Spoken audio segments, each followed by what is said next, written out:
Well, what are the notes of my 5 chord? Okay, so if we're in the key of C, C major is our 1 chord. Our 5 chord is going to be a major, and it's going to be a G major.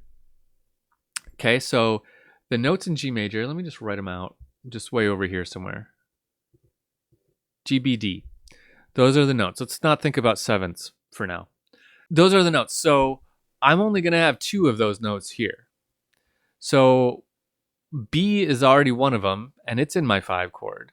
So if I could add another note that helped reinforce this as a 5 chord, it would be good.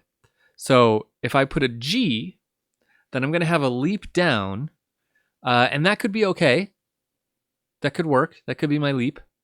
But I could also use a D. D is a nice step down, while this is a step up. So D could work really well right there. So now I'm calling this kind of a G chord, a 5 chord, right? And it's got no G in it. It's got a B and a D. And that sometimes happens when you're doing a 2-part counterpoint like this. Sometimes you're making chords that, always you're making chords that don't have all 3 notes, but you have to decide which notes to leave out.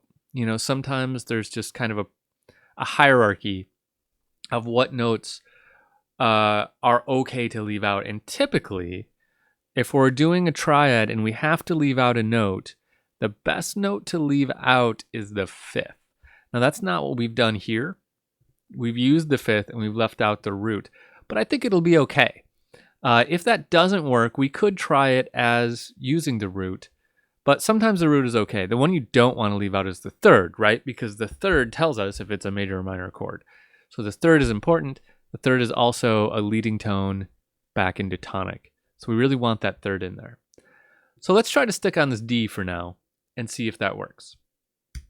Let's get rid of our 5 chord. So here we have a 5-1 kind of implied chord. Now what needs to happen at the beginning? Well, we ought to start it on a unison. And that's it. So that gets us off and running. We've got 3 of our notes down, right? So now we just have to fill in the other ones by using our rules of counterpoint. Okay, so let's jump to a new video and walk through creating a counterpoint for this.